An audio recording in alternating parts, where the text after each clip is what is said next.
Hello friends and neighbors, welcome to my deck. It's Friday and today I want to talk, I'm John, Whiskey Neighbor, and today I want to talk about a barrel proof rye. We'll be looking at James E. Pepper 1776 barrel proof rye.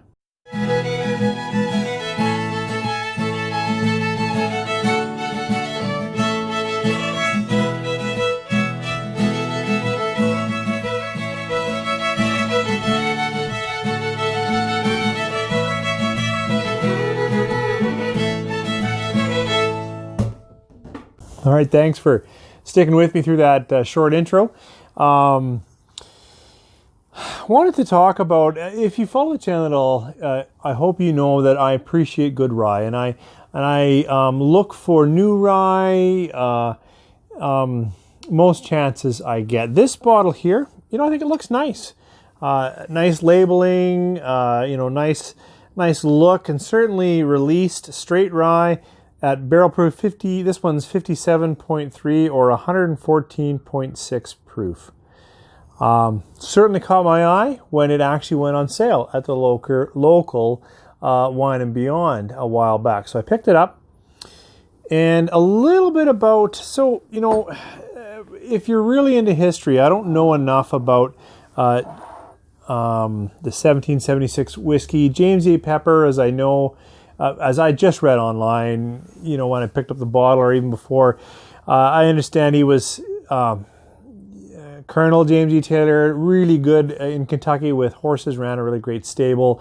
I think he might have been instrumental in, for a while when whiskey would come with the bands across the top with the signature. I think he was part of that and part of getting the bottled in bond. He was a third generation master distiller in Kentucky there, making that 1776 whiskey or bourbon. I think around the turn of the century, like the end of the 1800s into 1905 or something. That's ballpark. I know the original whiskey, the 1776 whiskey was like started around 1780 or something like that, and really was a big name in the Kentucky area as I read. I don't know, but as I read, back up until kind of the turn of the century. But I know the original distillery shut down, I think, heading into the 60s, end of the 1950s. And then a fellow, I'm going to get his name wrong because I have never heard an interview with him or seen it on TV, but it's Amir P-E-A-Y, I believe. I think back in 2008, got the rights to this name, the James E. Pepper 1776. And as I have read, now this is the part of the story that I have heard in podcasts and I've been interested in.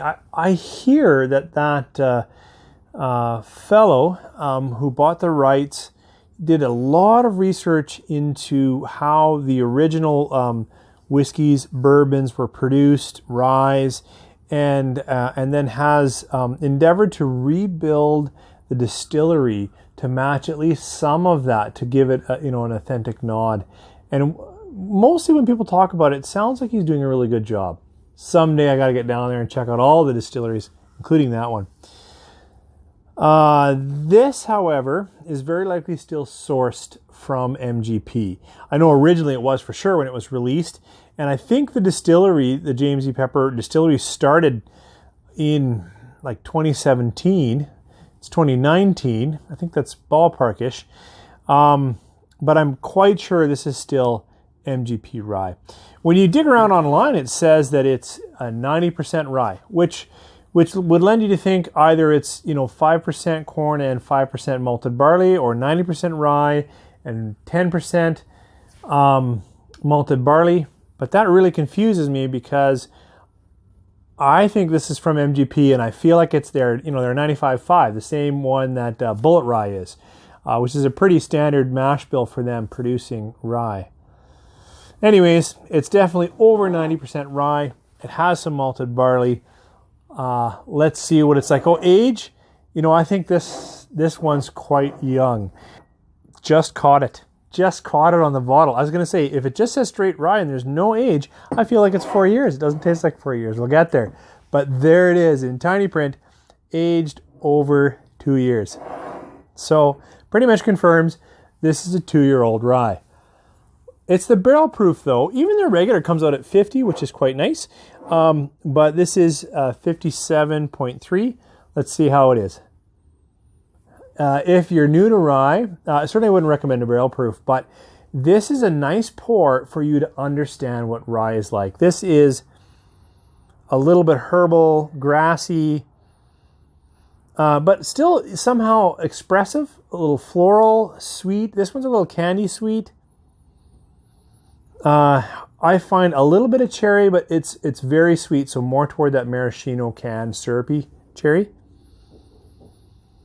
I can get some dill. I can get a little bit of edge of caramel, which is more in that, but I get that. Spicy, peppery, full of alcohol. Cinnamons, that kind of thing. So cinnamon, pepper, but definitely that grass or herbal for me. I get that in rye. I get this on this note, and a little bit of dill, maybe. Yeah. See how it tastes. This is just straight up. Cheers. Happy Friday.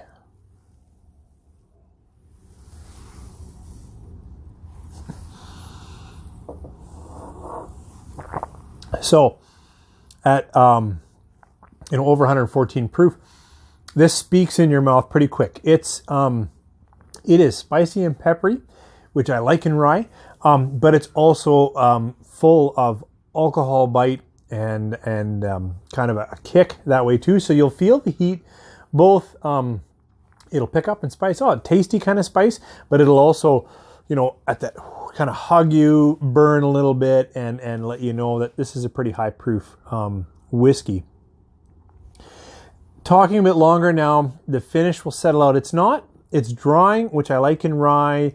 It's a little bit bitter, not as oaky as I would like. But the more I talk, the more it fades into some of those sweets, some of that cooked sugars, brown sugars, cooked brown, carameled, cracked candy, that kind of stuff. So some of those sugars are definitely there. But up front, the nose, now it's actually the alcohol is kind of toned down because now it's around, so it's spicy and peppery, candy, and the palate.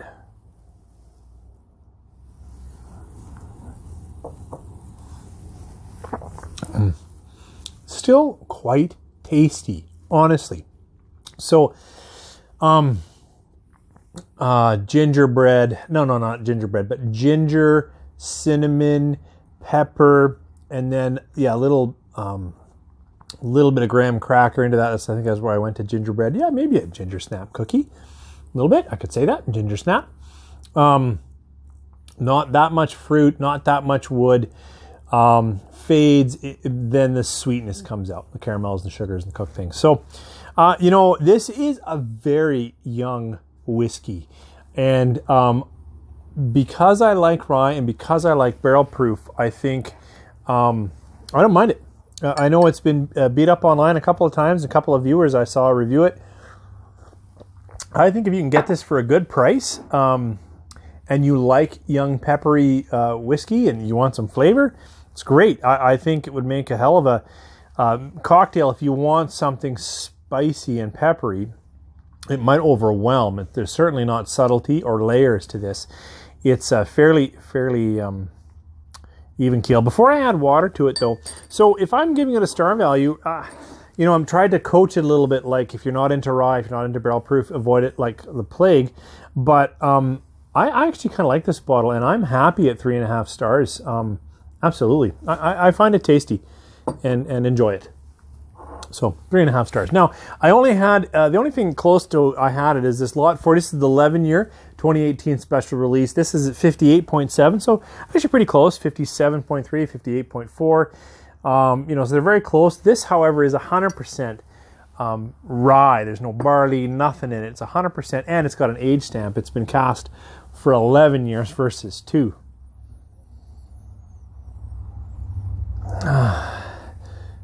As you'd expect, not really any surprises in terms of there's a fullness to this. I actually find the fruit comes up more. So now I get some cherry and whatnot. Also, even though it's actually a percent higher in alcohol, it's like, where's the alcohol? Of course it's there. And if it was pouring it straight on the night as opposed to in comparison, I think I might comment on it. But right now, it's fuller, almost creamier. It's still have good cinnamon and pepper in the nose, a little less dill for me.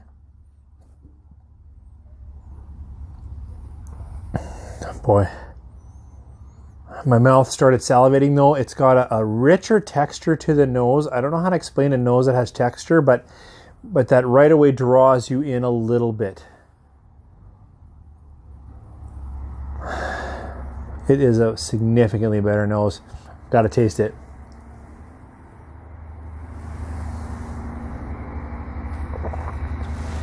Gorgeous. Really, it's unfair to compare these two.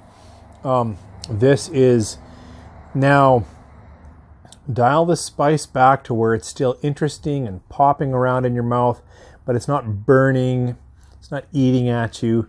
Instead, it's wrapped up now in oak. For me, the fruit goes much more into a fresh Bing cherry, some citrus, but some orange peel, and the spices are not, again, anyways, this is gorgeous, and this stays like a 5-star for me, and really is in a class of its own. Of course, you pay more for it, depending on where you are, maybe twice as much, right? But it just is just phenomenal compared to this, which is very young and lively and spicy. And I'm going to put a whole spoon of water into it. Actually, even, well, yeah, just to see if it changes for us. So, young and sprightly, still interesting, but don't expect anything like the Lot 40 cask 11-year-old. Here, I've put in a bit of water, see if that helps. Oh, first nose after that splash, and I should let it marry longer, actually didn't help. Almost went to a vinegary nose, like a yeah, don't like a splash of water on this. Really, I'm left with actually less spice somehow, more sugar sweetness, more confectionery sweetness, and something sharp, almost sour came out. Taste it.